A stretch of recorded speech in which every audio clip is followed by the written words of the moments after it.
নমস্কার বন্ধুরা, আমি রণদীপ। হিস্ট্রি দর্পণ এডুকেশনাল চ্যানেলে তোমাদের সকলকে আবারও স্বাগত। আজ আমাদের আলোচনার মূল টপিক হলো, তোমরা যারা কল্যাণী ইউনিভার্সিটিতে তৃতীয় সেমিস্টারে পড়ছো এবং তোমাদের যাদের ইতিহাস মাইনর হিসেবে রয়েছে এই তৃতীয় সেমিস্টারে, সেই মাইনর থেকে কি প্রশ্ন পরীক্ষায় আসবে সে সম্পর্কেই কিন্তু আজকে আমি আলোচনা করব। আর তবে তার আগে একটা কথা বলি, তোমরা যারা চ্যানেলে নতুন আছো অবশ্যই চ্যানেলটিকে সাবস্ক্রাইব করে নোটিফিকেশন অন করে রাখবে এবং তোমার আশেপাশের বন্ধু বান্ধবদেরকেও অবশ্যই শেয়ার করে দেবে। আর আরেকটি কথা তোমাদের বলি, তোমরা অবশ্যই এখন থেকে দেখতে পারবে ডেসক্রিপশনে আমাদের হিস্ট্রি দর্পণ হোয়াটসঅ্যাপ নতুন চ্যানেল খোলা হয়েছে এবং তোমরা অবশ্যই সেখানে যুক্ত হয়ে যেও। তাহলে প্রতি মুহূর্তের এবং ইউনিভার্সিটির সকল কিছুর আপডেট সবার আগে তোমরা কিন্তু সেখানে পেয়ে যাবে। ফলে তোমরা অনেকটাই উপকৃত হতে পারবে। তাই অবশ্যই তোমরা কিন্তু দেখবে ডেসক্রিপশনে লিংক দেওয়া রয়েছে হোয়াটসঅ্যাপ চ্যানেলের, তার মাধ্যমে তোমরা সেখানে যুক্ত হয়ে যেও। আর আরেকটা কথা, তোমরা যারা পিডিএফ নেবে বলেছিলে তোমাদের উদ্দেশ্যে বলছি, এই মুহূর্তে এই 25শে জানুয়ারি পর্যন্ত, অর্থাৎ এর আগে ফিফথ সেমিস্টারদের জন্য 2 তারিখ থেকে 13 তারিখ অবধি ছিল। আর তোমাদের যারা থার্ড সেমিস্টারে পড়ছো তোমাদের জন্য এই 13 তারিখ থেকে, অর্থাৎ তারপর থেকে 14 তারিখ থেকে 25 তারিখ পর্যন্ত প্রতিটা পিডিএফ এর উপর 80% করে ছাড় দেওয়া হয়েছে। অর্থাৎ তোমরা যারা যারা পিডিএফ সংগ্রহ করতে চাও অবশ্যই খুব তাড়াতাড়ি যোগাযোগ করো, তাহলে কিন্তু তোমরা পিডিএফ গুলো সংগ্রহ করতে পারবে এবং খুব ভালোভাবে পড়ে কিন্তু পরীক্ষাটা দিতে পারবে। আর তার আগে একটু বলে দিই, তোমাদের কিন্তু হিস্ট্রি মাইনর এবার কিন্তু সিলেবাসটা অনেকটাই বড়, অর্থাৎ সুলতানি আমল এবং মুঘল আমল দুটো পিরিয়ড মিলেই কিন্তু তোমাদের এই থার্ড সেমিস্টার মাইনর সিলেবাসটা কিন্তু অনেক হিউজ। কিন্তু আমি কিন্তু একদম অল্প প্রশ্ন তোমাদের জন্য তৈরি করেছি, শুধুমাত্র 26 থেকে 27টা প্রশ্নের বাইরে কোনো প্রশ্ন আসবে না। এবং এই এত একটা হিউজ সিলেবাস, তার থেকেও কিন্তু একদম স্বল্প প্রশ্ন আমি তৈরি করেছি। আশা করি এর থেকে স্বল্প প্রশ্ন তোমাদের কেউ দিতে পারবে না। আর যদি ইতিহাসের প্রতি ভয় থেকে থাকে, তো ভয় কাটানোর জন্য অবশ্যই কিন্তু থার্ড সেমিস্টার মাইনর পিডিএফটা সংগ্রহ করো। আশা করি তোমাদের ভয় কেটে যাবে এবং গুরুত্বপূর্ণ যে প্রশ্নগুলো তোমাদের পরীক্ষায় আসবে এর ভেতর থেকে আসবে, এর বাইরে কোনো প্রশ্ন আসবে না। আমি আবার বললাম, আর 80% ডিসকাউন্ট কিন্তু তোমাদের দেওয়া হবে 25শে জানুয়ারি পর্যন্ত, অর্থাৎ 14 তারিখ থেকে 25 তারিখ অবধি কিন্তু তোমাদের ডিসকাউন্ট, অর্থাৎ ডিসকাউন্ট কিন্তু তোমাদের শুরু হয়ে গেছে প্রতিটা পিডিএফ এর ক্ষেত্রে। তাহলে চলো আর কথা না বলে শুরু করা যাক তোমাদের গুরুত্বপূর্ণ যে তৃতীয় semester history minor last minute suggestion. অবশ্যই সকলে কিন্তু প্রতিটা প্রশ্ন খুঁটিয়ে খুঁটিয়ে পড়বে। আর পিডিএফ এ কিন্তু সুন্দরভাবে দেওয়া রয়েছে শর্ট এবং বড় প্রশ্ন। চলো আজকের প্রথম প্রশ্ন, ফিরোজ শাহ তুগলকের শাসন সংস্কার বা জনহিতকর কার্যাবলী সম্পর্কে আলোচনা করো। অথবা এমনও বলা যায় যে সুলতানি যুগের আকবর ফিরোজ শাহকে কি বলা যায়, এ প্রসঙ্গে আলোচনা করো। মোস্ট ইম্পর্টেন্ট প্রশ্ন। নেক্সট, আকবরের দিন-ই ইলাহি সম্পর্কে আলোচনা করো। অথবা এমনভাবে আসতে পারে প্রশ্নটা, আকবরের ধর্মীয় দৃষ্টিভঙ্গির পরিচয় দাও। নেক্সট, সুলতানি যুগে হিন্দু মুসলিম সংস্কৃতির সমন্বয় সম্পর্কে আলোচনা করো বা ইন্দো সারাসেনীয় স্থাপত্য শৈলী সম্পর্কে আলোচনা করো। নেক্সট, আকবরের শাসন ব্যবস্থা সম্পর্কে আলোচনা করো। নেক্সট, শের শাহের শাসন সংস্কার সম্পর্কে আলোচনা করো। নেক্সট, মুঘল সাম্রাজ্যের পতনের জন্য ঔরঙ্গজেব কতটা দায়ী ছিলেন।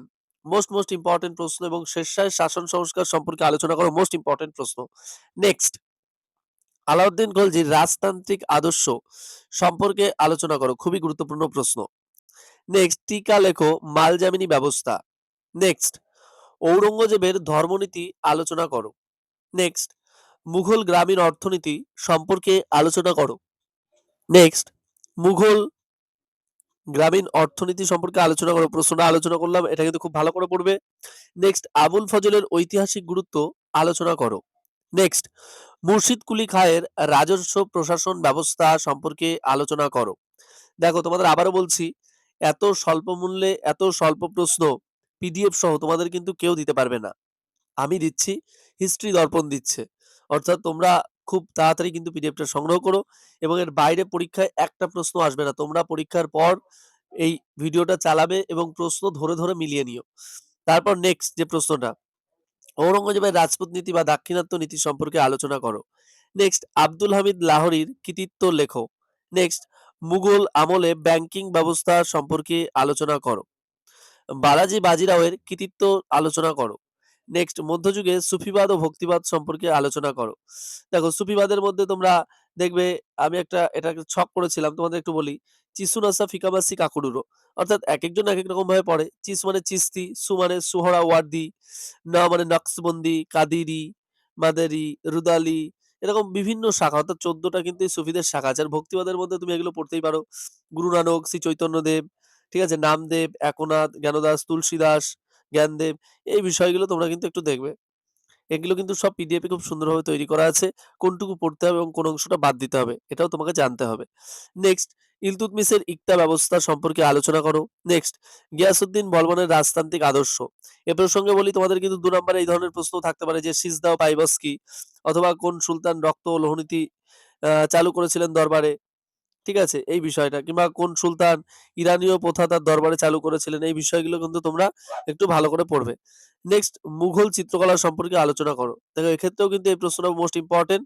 তোমরা কিন্তু জাহাঙ্গীরের সময়কালটা মোস্ট ইম্পোর্টেন্ট, এটা কিন্তু পড়বে। জাহাঙ্গীরের যে আ সময়কালটা, কারণ এই সময়কালে কিন্তু জাহাঙ্গীর চিত্রকলার প্রতি বিশেষভাবে আকৃষ্ট হন এবং তিনিও কিন্তু নিজেও পোর্ট্রেট বা প্রতিকৃতি অঙ্কন করতেন। এছাড়াও তার দরবারে ভালো চিত্র আঁকার জন্য কিন্তু দুজনকে ভালো, ভালো উপাধিও দেন। নেক্সট টিকা লেখো নায়ঙ্কর প্রথা। নেক্সট টিকা লেখো নূরজাহান চক্র, মোস্ট ইম্পর্টেন্ট। এই প্রশ্নগুলো কিন্তু খুব ভালো করে পড়তে হবে। নেক্সট মুঘল যুগে নগর শাসনের বর্ণনা দাও বা নগরায়ণ প্রক্রিয়া কেমন ছিল আলোচনা করো। নেক্সট ইলতুৎমিশকে দিল্লি সুলতানের প্রকৃত প্রতিষ্ঠাতা কি বলা যায়? সপক্ষে যুক্তি দাও। আর যেটা নায়ঙ্কর প্রথা বললাম, এই প্রশ্নটাও কিন্তু টিকা লেখো, যেটা বিকল্পভাবে আসতেই পারে যে বিজয়নগরের প্রশাসনিক ব্যবস্থা সম্পর্কে আলোচনা করো। নেক্সট আঞ্চলিক রাজ্য হিসেবে মহীশূর ও হায়দ্রাবাদের উত্থান আলোচনা করো। নেক্সট আলাউদ্দিন খলজির বাজার দর নিয়ন্ত্রণ নীতি সম্পর্কে আলোচনা করো। নেক্সট মোহাম্মদ বিন তুগলকের শাসন সংস্কার সম্পর্কে আলোচনা করো। এই মোহাম্মদ বিন তুগলক কিন্তু মোস্ট ইম্পর্টেন্ট। এখানেও কিন্তু তোমাদের এটা মনে রাখতে হবে যে তিনি কবে রাজধানী স্থানান্তর করেন দৌলতাবাদে, ঠিক আছে? এই বিষয়টা জানতে হবে তোমাদের।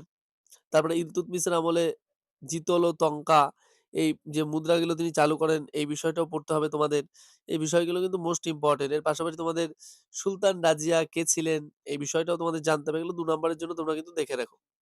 আমি কিন্তু এই এতগুলো প্রশ্ন বললাম, আমি কিন্তু সুলতান রাজিয়া তোমাদেরকে দিইনি। আর আমি যে প্রশ্নগুলো বললাম, তোমরা যারা পিডিএফ সংগ্রহ করোনি, তোমরা পরীক্ষার পর আফসোস করবে এবং এসে প্রশ্ন তোমরা মিলিয়ে দেখো। আমি এখন বলে রাখলাম, তোমরা ভিডিওটা পরে দেখো এবং পরীক্ষার পরে এসে অবশ্যই ভিডিওটির সাথে কিন্তু প্রশ্নগুলো মিলিয়ে, মিলিয়ে দেখো। তোমাদের এই ৩য় সেমিস্টার মাইনর হাতের সামনে কিন্তু তোমাদের পুরো তৈরি কমন সহ সাজেশন পিডিএফ সহ। ঠিক আছে? একদম স্বল্প মূল্যে 80% ডিসকাউন্টে দেওয়া হচ্ছে শুধুমাত্র ২৫শে জানুয়ারি পর্যন্ত। আর ভিডিওটি সম্পূর্ণ দেখার জন্য তোমাদের সকলকে অসংখ্য ধন্যবাদ। সকলে ভালো থাকবে, সুস্থ থাকবে এবং তোমরা যারা এখনো WhatsApp চ্যানেলটিতে যুক্ত হওনি, অবশ্যই তোমরা WhatsApp চ্যানেলের লিংক কিন্তু এই ভিডিওর ডেসক্রিপশনে দেয়া রয়েছে। তোমরা সেখান থেকে কিন্তু WhatsApp চ্যানেলে যুক্ত হয়ে যেতে পারো। আর তোমাদের আরো কি ধরনের ভিডিও দিলে তোমরা আরো বেশি উপকৃত হবে এবং আরো বেশি ভালোভাবে তোমাদের বিষয়গুলো তোমরা জানতে পারবে, অবশ্যই কিন্তু কমেন্ট বক্সে কমেন্ট করে জানাবে। আমি চেষ্টা করব পরবর্তীতে তোমাদের সে ধরনের ভিডিওই